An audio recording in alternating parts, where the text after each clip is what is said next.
The broadcast is now starting. All attendees are in listen-only mode. Good afternoon, everyone. This is Nicole Hennessy, Vice President of Music Biz. Hope you are all well. Before we get into today's event, I have two upcoming events that I'd like to chat with you about. First is November 18th. It's going to be our last live interview of 2020. Our president, Portia Sabin, is going to be interviewing the legendary Jack Holzman, the founder of Elektra Records. Elektra celebrates its 70th anniversary this year. So we're greatly looking forward to this conversation with Jack as we explore his life during his time at Elektra and now as he's consulting and really loving his gigs in the technology field and loving what's going on in the business now. So interesting conversations to come with Jack. Also, we just announced today an event called Article 17, Are We Ready? It's a 2-day virtual conference focused on the transformative copyright law and how these laws stand to benefit the music industry. This event is December 8th and 9th.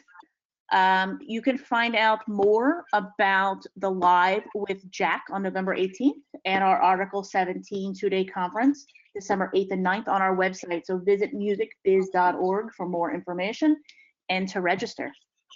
So for today, I'm happy to welcome two ladies who I've had the pleasure of working with many times over the years. We have CoSend CEO Jessica Sabraj and North Music Group President Abby North. They're both very extremely knowledgeable ladies and really fun. So you guys are in for a treat today as you spend the next hour tackling the misconceptions around copyright protection and learning how to safeguard your rights and your revenues. So without further ado, please welcome Jessica and Abby. And if you have questions for Jess and Abby during the presentation, you have a Q&A box on your screen. So be sure to be putting your questions in there. So Jess, Abby, welcome. Thank you so very much for being with us today. Thank you so much. Yes. And Nicole, I think you're incredibly fun too. So thanks. I can't wait till we're in person again. I know. I miss Music Biz. I think about it all the time and just how much fun we have out in Nashville. And hopefully we'll get out there, 2021, pulling for it. But fingers crossed. Yeah, hopefully we make it out. Thank you to all of you for joining us today. It's a real pleasure and a real treat for me, especially, to do this with Abby North. Just really quickly, if you're not familiar with me, my name is Jessica Sabraj. I'm the CEO of CoSigned. We are the fastest and most affordable way for you to protect copyrights with very simple registrations and copyright agreements. Previously, I was the president of Women in Music, and I'm now an advisor to that, as well as Sound Thinking for Girls and Beats by Girls. And so when I got asked to do this, for a natural co-pilot, I could only think of Abby North. Abby North was this sort of mythical person in my ethos who I've seen on panels and thought, oh my God, her brain is gigantic and just, ugh. But there's really no one, I think, who has a grasp on what the hell is going on in the industry like Abby North. So Abby, I'll let you speak for yourself and tell everybody about us, about you. Well, first of all, thank you so much. You're making me blush. And I too had heard amazing things about you. And so it was such an honor when I got to finally meet you. And I do thank you so much for including me. And Nicole, thank you so much. So my company is North Music Group, and we do rights administration, both compositions and sound recordings now. I'm on the board of the Los Angeles chapter of the Association of Independent Music Publishers, and now I'm also involved in IFR's new U.S. organization, which is an education organization for performers. So I kind of have both sides, the sound recording side and the music publishing side now. Awesome. So what Abby and I are going to do is we've kind of broken this up into two parts, and Abby's going to lead the first part, and I'm going to drive the slideshow on my side. So we're going to turn off our cams for a little bit so you get the full view of our presentation here. And Abby, when you're ready, just tell me to hit next slide, and I will. So we'll kick it off with the first one. Next slide, please. Okay, so what is a copyright? I'm not going to do so much reading, but it's here. The 6 copyrights. reproduction, derivative works, distribution, performing publicly, displaying publicly. These are really important to rights holders. As a music publisher, being able to sort of take advantage of these protections is really important to us when we are trying to collect our royalties. In terms of reproduction, this reproduction for music publishers is a pretty well-known concept, the idea of a mechanical recording, but it's a new one for songwriters. And so this is, we will be hitting the MLC a little bit, but this reproduction is entirely related to the MLC, which is coming. Derivative works, really important to us for some of particularly our biggest works, which have been sampled, which have been, let's say, used in medleys. There's various different types of derivative works. Performing publicly, well, we absolutely rely on that one for our royalty streams, and COVID has been really difficult for us because public performance has been limited significantly. Thankfully, streaming, that type of performance has been solid, but we're definitely looking forward to when public performance comes back, and also when people get to go to bars and restaurants and have that type of public performance of music as well from the recorded general licensing type of background music. And then, of course, perform the work publicly for sound recordings. That's sort of a big deal with digital audio transmission. So next slide.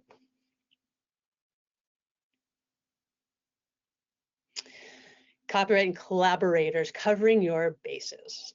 So first we have collaboration, which joint work is the concept. So if I write a lyric, somebody writes music, together we've created a joint work, a musical composition, which is comprised of lyrics and a melody.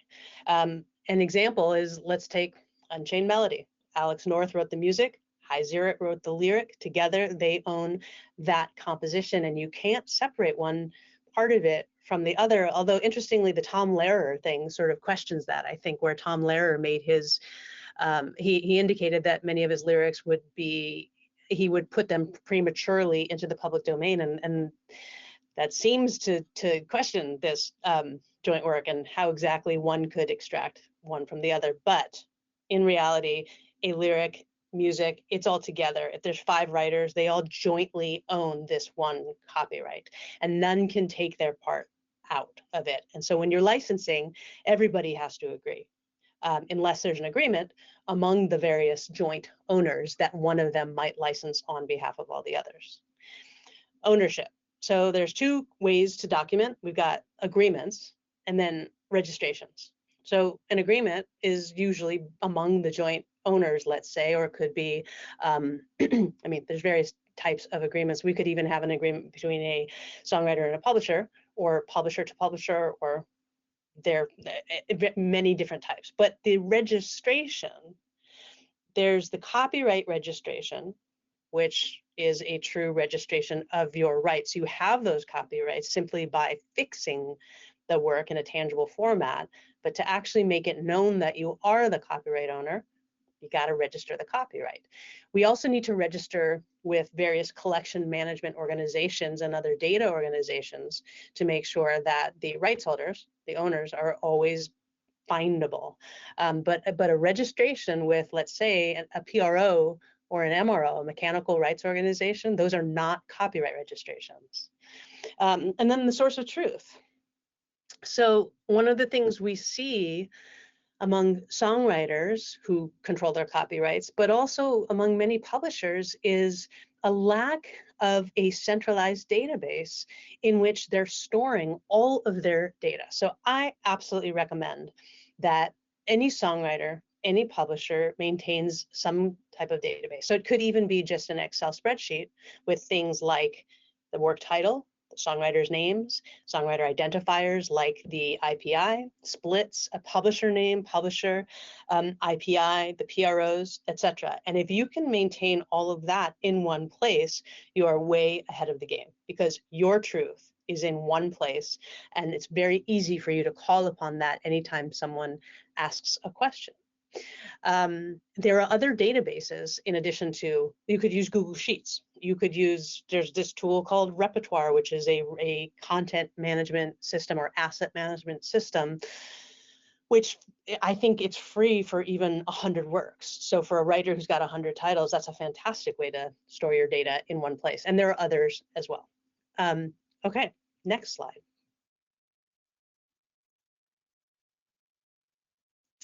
So when these steps aren't taken, it can be really, really difficult to unwrap it all.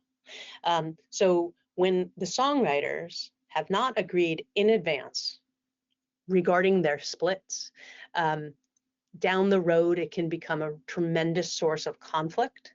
And that source of conflict can make it very difficult to collect royalties.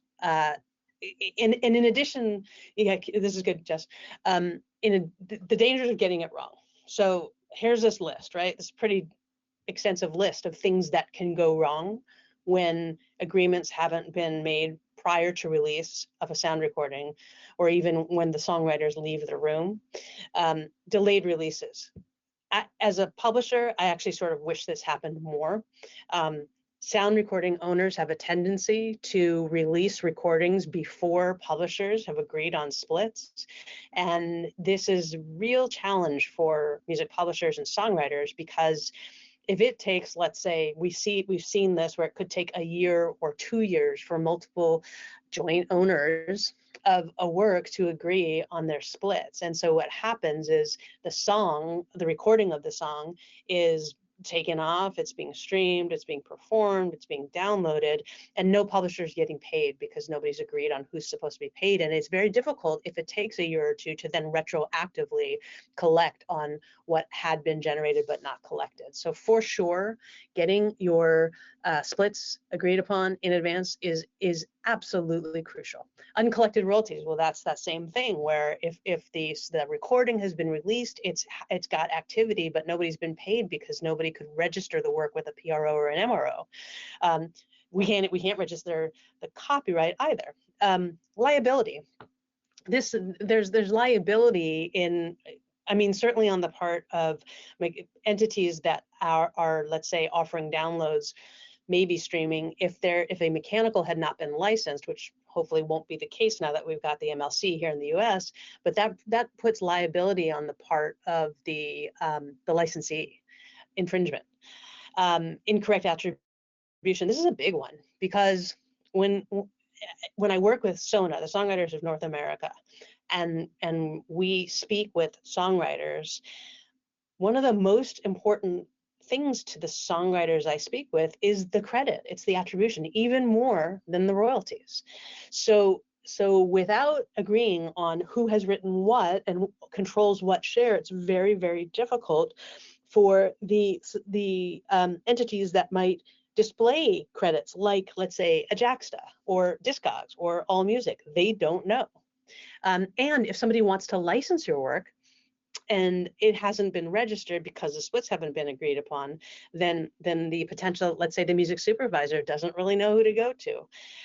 That's a problem. Misallocated, same. It's all part of the same. There's so many different ways we as publishers or songwriters will lose royalties by not having that split agreement in advance, but also by not having works registered right at the point of creation.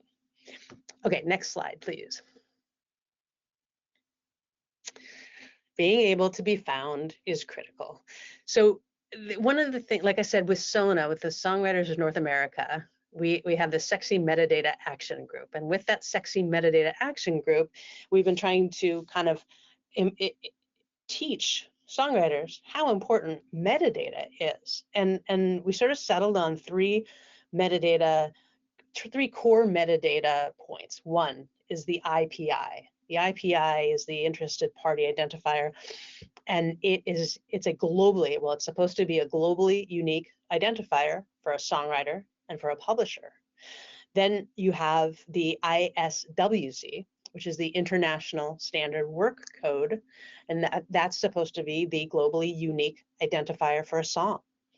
And then you have an ISRC, which is the International Standard Recording Code for a recording of a song.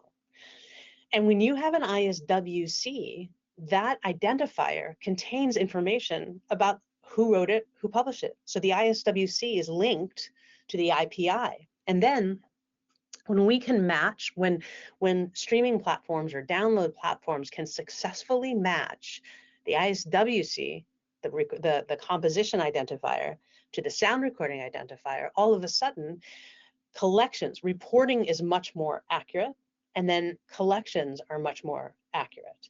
And that's what we're striving for here, is this universe where IPI, ISRC, and ISWC are all used and accessible.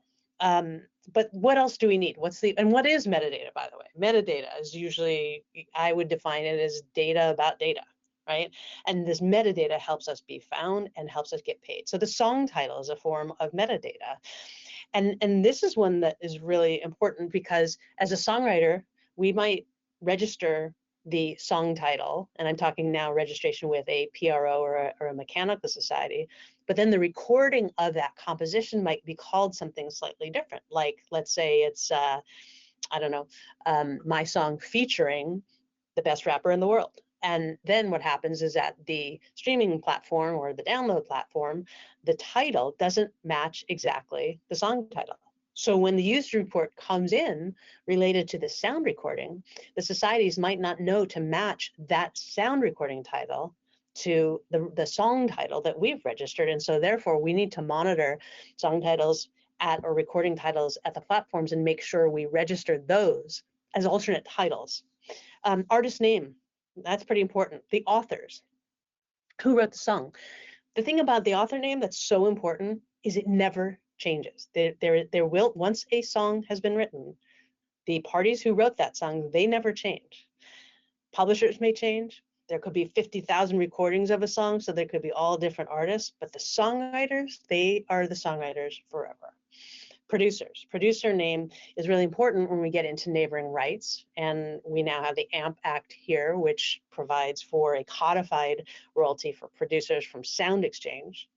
And then we have copyright claimants and notices. We've already talked about, I did not mention ISNI yet. ISNI is a sort of new identifier for performers, and it's a great one because it's entirely publicly accessible. So where IPI isn't always entirely publicly accessible, ISNI is, which makes it a great identifier, and it can serve as a bridge between the ISRC and the ISWC. And then of course the release date and year, and that's important for many things, including termination rights.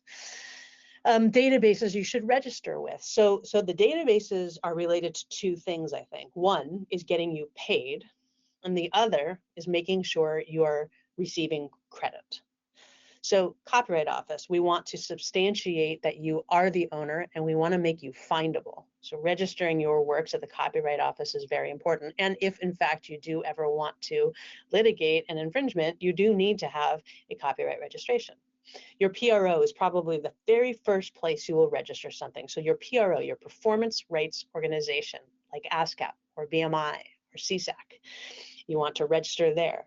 Sound Exchange is neighboring rights. So Sound Exchange relates to a sound recording and the performers of that sound recording.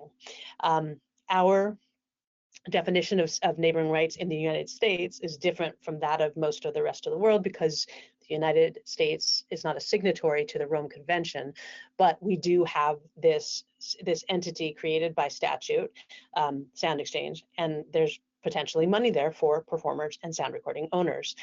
Also, we have the mechanical societies. So mechanical societies like Harry Fox Agency, the Mechanical Licensing Collective, which will launch on January 1st, Music Reports. Easy Song Licensing is this entity you can go to when you need help licensing cover songs. So you want to make sure as a publisher or a rights holder, a self-published songwriter, that Easy Song Licensing has your data. So when somebody wants to record a cover of your song, they know how to find you and pay you. The Recording Academy, the RIAA, which might be the ISRC database. We want to make sure we've registered our ISRCs, which is related to Sound Exchange, which now is the authoritative agent of ISRCs in the United States. MediaNet is a mechanical administrator owned by SOCAN now, and they administer mechanicals on behalf of several platforms. So you want to make sure that your works are within MediaNet's database so they know how to find you and pay you. And then we have the credits one, those that are more about credits, which are BDS for radio and SoundScan, GraceNote for, there's all kinds of identification they do, including CDs. There's SoundScan for sales reports and stream counts. Audible Magic for fingerprinting audio that contains your compositions. And then we have JAXTA. So JAXTA is a relatively new entity, and they call themselves the IMDb of music. And they are attempting to put together this extremely comprehensive database of music credits. And this is great because to have data in a central place and have it be verified by owners or delivered by the owners or the actual parties is tremendous. So I do recommend that everybody checks out JAXTA, create a profile, submit your data. Okay, that's a very comprehensive slide. Next one, please. And the MLC, which we referred to. So the MLC is the Mechanical Licensing Collective, and it was created by the Music Modernization Act, which passed in October of 2018. In the United States, we have not had a single, a collective license, a blanket license for mechanicals. We've had the PROs, ASCAP, BMI, CSAC, et cetera, which offer blanket licensing for performance royalties or performance rights. But we haven't had a blanket licensing entity for mechanicals. It has traditionally been a one-by-one licensing process, and that caused a lot of problems for streaming services and other entities that needed to clear mechanicals but just couldn't find the rights holders. So the Mechanical Licensing Collective will launch on January 1st of 2021, and that's the first date they should be issuing licenses to the Section 115, the interactive streaming platforms. And platforms can take advantage of downloads of permanent and limited downloads as well. That blanket license can cover those as well. But what is DQI? Well, so the MLC has a vendor. The vendor is Harry Fox Agency. So the MLC is using Harry Fox's database and data. And every database in the world has good data and bad data, because over time there's so much data that's delivered by so many different parties that we can have a lot of data that's incorrect, inaccurate, and therefore impedes collections. So the MLC has launched what they call the Data Quality Initiative. And with this DQI program, rights holders are able to deliver their data in 3 report formats. One is the works, second one is the alternate titles, and the third one is the writers. So we can deliver all of our data to the MLC in those 3 report formats. And then in return, we receive a report from the MLC that shows the disparities in the data between Harry Fox's database and the rights holder's truth. This is really, really important, because to be able to see where there are conflicts in our data and where there might be conflict claims among various parties, it's crucial information. And I really know of no other collective management organization in the world that has offered a program like this. So I absolutely recommend that anybody who is a rights holder takes advantage of DQI. So the formats or the data format is pretty straightforward. It's a TSV, a tab separated values. You can do it in Excel or in Pages. The headers are pretty easy to understand. You will deliver if you have a Harry Fox song code, you will deliver that. If you have an ISWC, you will deliver that. There needs to be some identifier that they can match to in order to create their report. And we learn things like, wait a minute, the identifier that you provided doesn't match this work in Harry Fox's database, or the number of songwriters that you indicate is different from what Harry Fox has in its database, or you're claiming this percentage and somebody else or in Harry Fox's database, the percentage that you control is different, or we have shares that exceed 100%, which means there's a conflict among rights holders.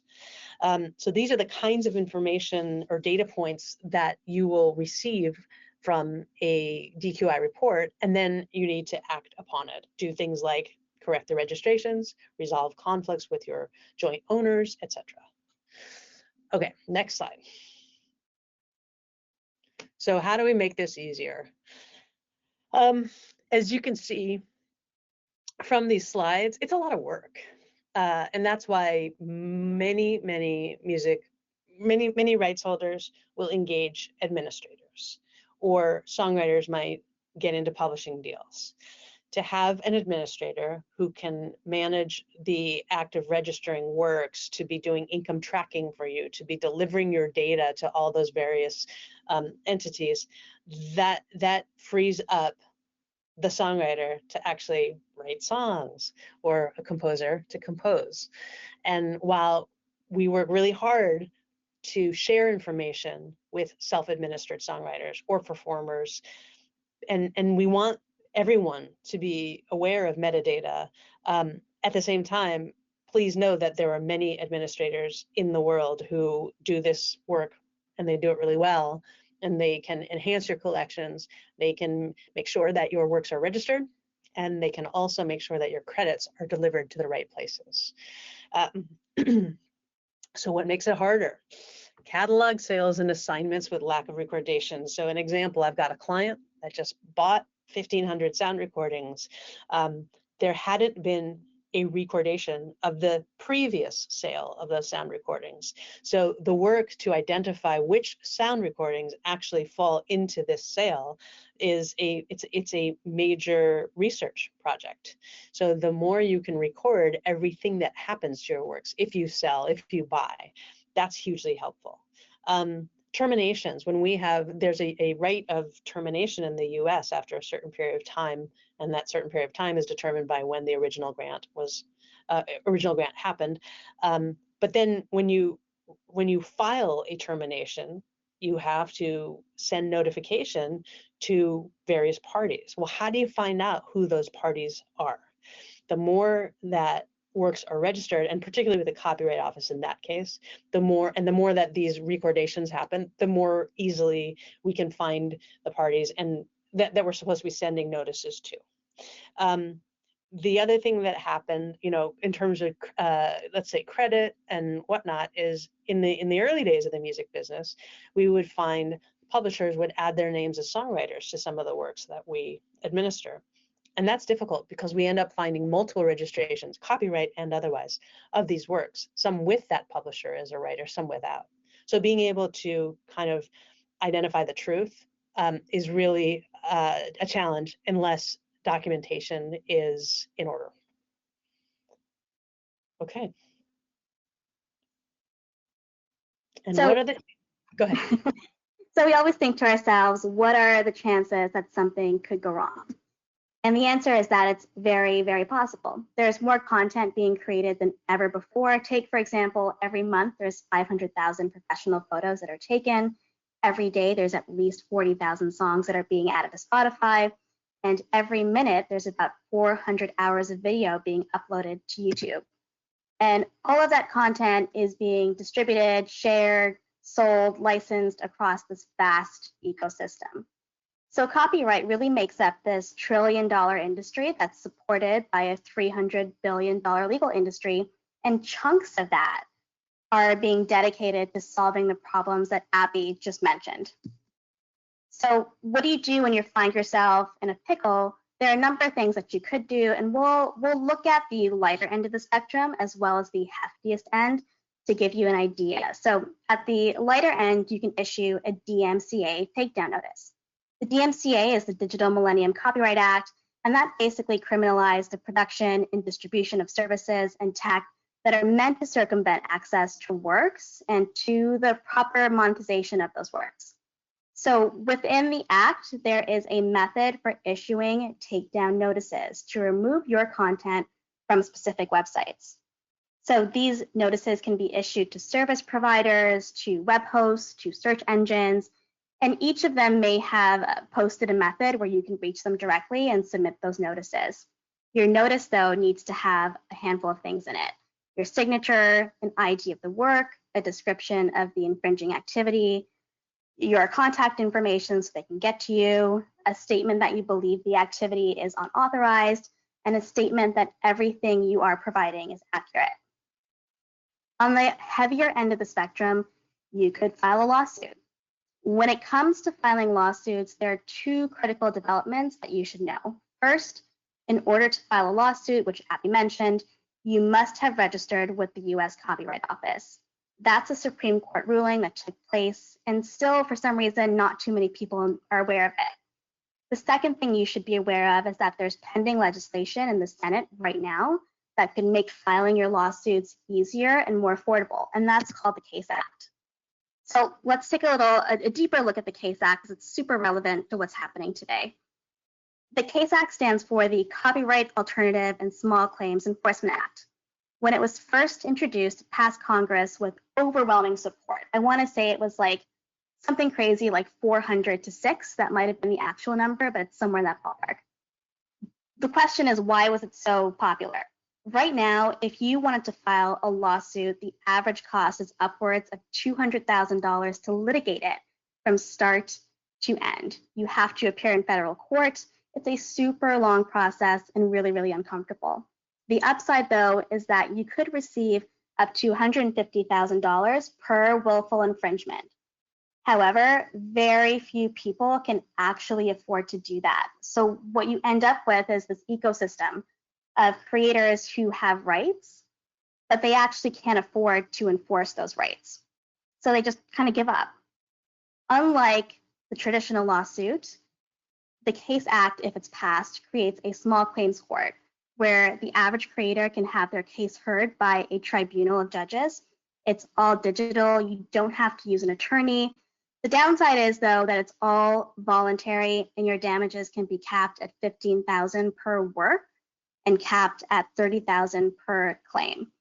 So the reason why this is so critical right now is the CASE Act has passed Congress, it's in the Senate, it's passed the Senate Judiciary Committee, and if it doesn't pass by the end of this year, it has to go back to the very beginning to an all new Congress. So our friends at the Copyright Alliance have created this incredible link, which is here at the bottom, where you can go and actually contact your senator and encourage them to vote yes on CASE before they're no longer able to. So when it comes to filing a lawsuit, whether it's the traditional way or hopefully via CASE, if that passes, you need to register with the Copyright Office. There are a number of benefits to registering, lawsuits obviously being one of them. The statutory rate of $150,000 per infringement is another. There's also a public record of your ownership, going back to Abby's point of wanting to be found. It counts as evidence in court. It protects you against the importation of illegal copies of your work from overseas, and you receive that actual certificate as proof. So a lot of the times when we say registration in the context of being able to file a lawsuit, a lot of people think that means just submitting the application to the Copyright Office, and that's not the case at all. Registration means that you have to have submitted the application, but also received a decision. That could be an approval or a denial. And just to make it super, super clear, because it comes up all the time, there is no substitute for registering with the Copyright Office for the purpose of filing a lawsuit. There are a couple of myths that I've put here. I was tempted to even put a little unicorn and leprechaun to make it, even more definitive that they're myths. But some of them that you've probably heard of are: one, mailing yourself a copy of your work. That's not proof of ownership in order to file a lawsuit. Publishing your work to a third-party site like YouTube. That's not enough proof either. Thinking that your registration with your PRO could substitute for a USCO registration is also a myth. And then attempting to register all of your songs on one application is also a myth. I know it was a practice that was pretty acceptable not too long ago, but now there's been so many changes within the structure of how you file applications and even the fee structure. So no, you can't register all of your songs using one application for $55 anymore. And sadly, a single song registration is no longer $35 either. So a number of the changes that have taken place are sort of illustrated here. The first being the fee structure. So if you're filing a registration for just one song by one author, the cost for that is now $45. And there are also a number of rules as to when you can and cannot use that application. You shouldn't use it if the work is a work for hire piece. You shouldn't use it if it has featured artists. You shouldn't use it if it's been performed by a band or authored by a company. In most cases, you'll end up filing a standard application, which is $65. It used to be $55. And you can use that to file a registration for one work by multiple authors or multiple works that have been released that have one or more author. The other application type you should know about is the group of unpublished works, which we'll get to a little bit later. That application fee is $85, and you should only use it if you're registering a group of songs that have the same author and the same copyright owner and were created in the same year. Something really important to note, getting the application type is really important because fees are not refundable. A lot of people too also question, why does it take so long to get a registration versus, just going to your PRO and submitting that through? The reason right now it takes about 3 months to get your registration completed, start to finish, is because the examiners there do an excellent job. They are researching every single claim using their own internal databases, using external databases, and they listen to every single song for any potential type of infringement from start to finish.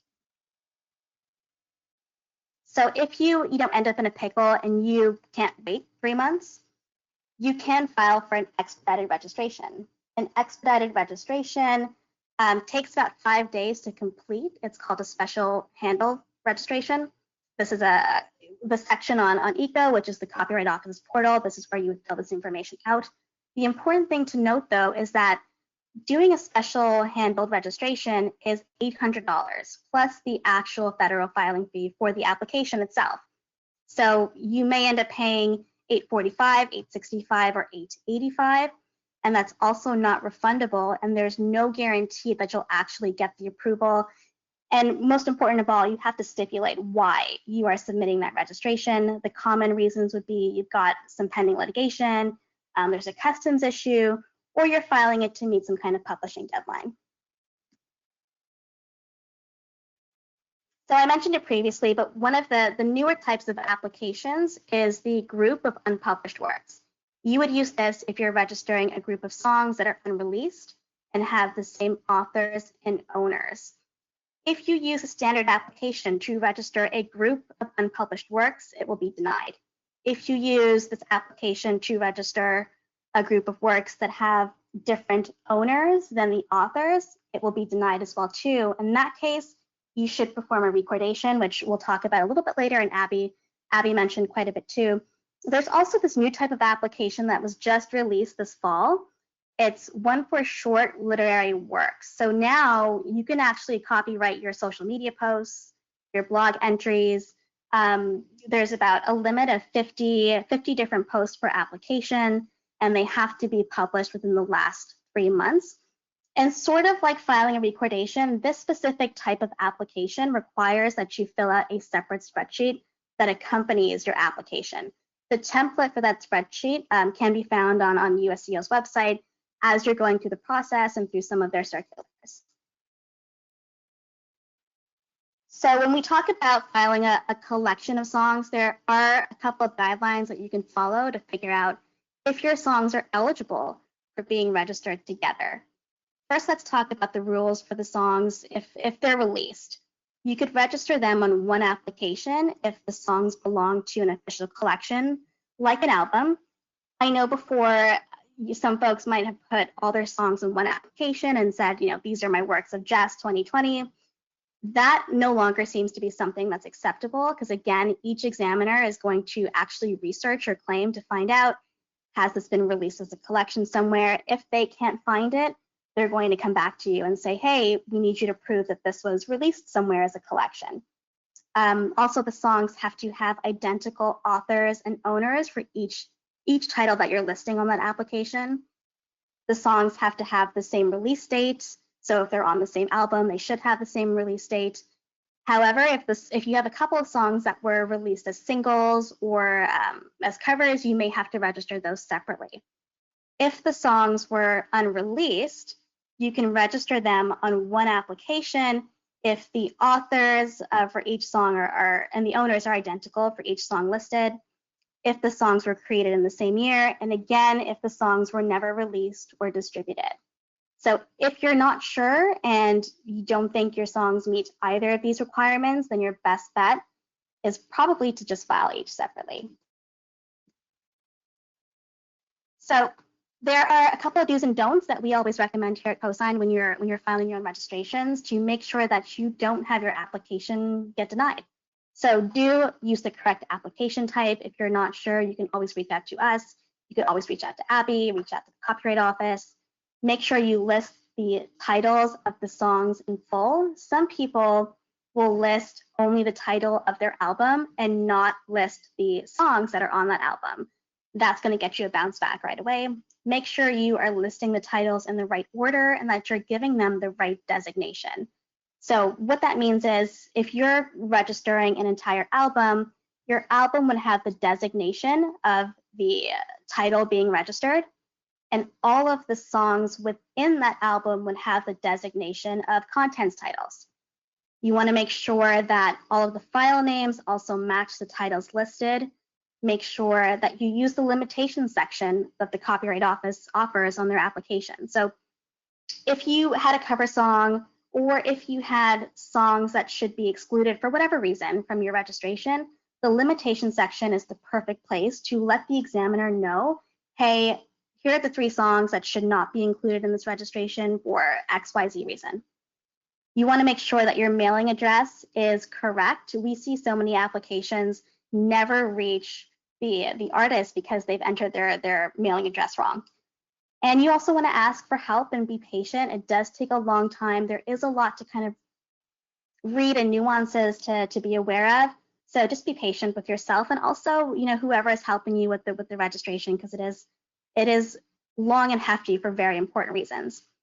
Don't lie to the Copyright Office. That's a big no-no. They research every single claim. If there's something wonky or funky going on, they're going to come back to you and you'll have to deal with it. Don't ignore the emails from the examiners. If there's something wrong with your application, an examiner will reach out to you, and they only do the one outreach email.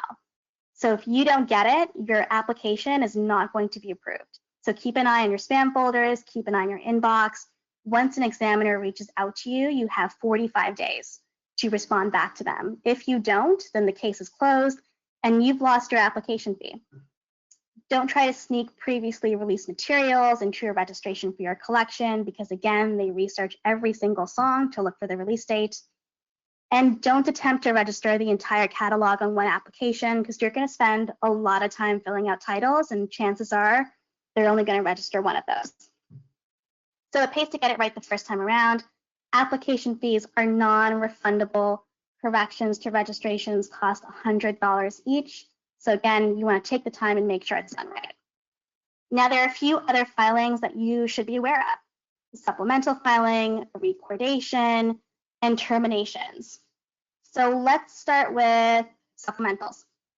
A supplemental registration is used to correct errors in existing registrations, things like adding missing authors, owners, correcting titles, dates, addresses, citizenship. It should not be used to show how a change of ownership takes place, and it doesn't cancel the registration. Rather, it kind of sits on top of an existing registration. It's filed online through the ECO website. It costs $100 to do, and it takes about the same amount of time as a regular registration. But again, you want to avoid having to do a supplemental in the first place and just make sure you're giving the most accurate information and most correct information in your registration first. Liquidations are filings that are used to document changes in ownership, things like acquisitions, assignments, mortgages, exclusive licenses. These are hard copy registrations that you would mail in, and it should include Form DCS. You should also have the option to submit an electronic title list, which is something you really want to do. It basically makes the recordation easier for the examiner in charge of your case. If you do submit the electronic title list, it could save you hundreds, if not thousands of dollars in filing fees. Typically, this registration will take about 8 months to complete, and the fees can range depending on how many songs you're recording. Terminations. This is my least favorite thing to talk about because we don't do them here at Cosign, but I think Abby does them, so you've got somewhere to go there. But it's definitely worth noting. A termination notice terminates the grant of copyright or copyright rights to a third party. It can be used in certain circumstances during a specific statutory window, anytime during a 5-year window beginning 35 years from the date of the first grant. Notices have to be served no less than 2 years and more than 10 years before the effective date, and must be recorded with the Copyright Office before the effective date. So what that really means is there's all kinds of wonky math involved. And so I'd say give Abby a call on that one, or use an attorney to help you figure out if you want to issue a termination notice. Notices have to be delivered to the original grantee and mailed to the Copyright Office using Form TCS. It takes about 3 months, and the fees can also range again depending on how many songs you need to terminate. So we've covered so much in this presentation, and I know we're going to come up on Q&A shortly. But like Abby mentioned, the reason why so many people end up turning to services administrators, people like Abby and companies like Cosign, is because we make it really easy to get a lot of this done. Here at Cosign specifically, we can help you with creating those initial agreements that keep you protected with your registrations and your recordations. We're definitely faster and more affordable than most of the competition out there, if not all. And Abby, do you want to give the pitch for North Music Group before we go to Q&A? I would love to. With North Music Group, we are very sort of boutique or bespoke oriented, which means we work with clients who we have a lot of legacy clients, but we also have a lot of current songwriters now. And the idea is that we're very focused on works registration. We want to make sure we get everything done correctly the first time, so we don't miss out on royalties. And so from the very beginning, everybody's collecting their money. We have a lot of focus, in addition to the legacy stuff, we do a lot of film and TV work. So we're very focused on kind of income tracking of performance on television. And always looking to talk to people who are looking for administration.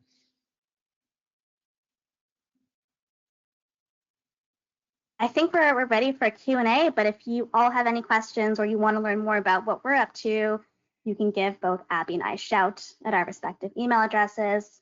And I think with that, we're just about done and ready for some questions. Are we going back on camera? Yeah, let's do it. Thank you both so much for the excellent presentation. The main question we have here, which based on the quality of the PowerPoint, is will the PowerPoint be available? And I think we're going to be sending it out to folks who have attended the session. Is that correct? Yeah, we're going to send it out. I think Abby and I might add a couple things to it. I think we have a partnership with Music Biz Setup, so all of Music Biz's members get a discount to registrations and agreements on Cosign. So we'll get that link out to you. There's also an application calculator that we have that helps you figure out how many applications you may need to file and how to situate your catalog that way. Awesome. So for the questions that we have besides that, the first one is, are the social media post copyrights going to restrict creatives from the kind of content they share? The registrations for social media are still fairly brand new, and I'm not sure how much those rules are going to change in the next few months, but as of right now, I don't think there are any restrictions. It's also a matter of, how much money you want to spend on registrations for social media posts. They are going to have the same filing fee as the standard application fee, so $65, I think it is. So I would say you probably want to reserve registering your social media posts for the things that are the most important, that are branded content, that you think have the ability to go viral.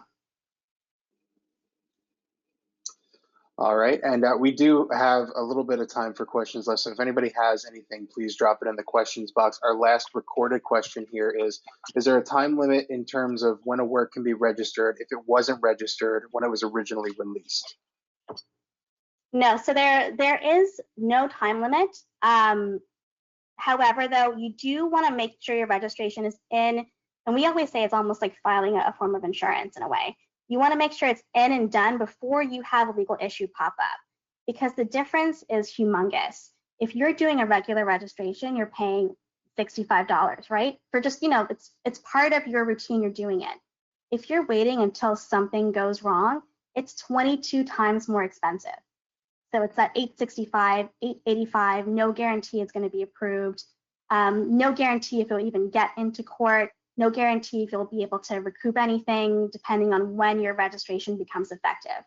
So we always say, don't wait, get it done. If you want to save, a couple bucks here and there, you could always register your music or your works while it's unpublished on one application using the GRU. The only downside is that you can only list 10 per application if the works are unpublished. And a comment in the chat from our friend Ash here, not to mention loss of statutory damages as well. We have another question dropped in. Should you begin any of these processes before a song is fully completed to expedite the process? Mhm. Yeah. I wouldn't, because things change. And you wouldn't want to, let's say, register something copyright or otherwise, and then have it change and have to deal with that. It's easier to get it right from the beginning, meaning correct, right from the beginning.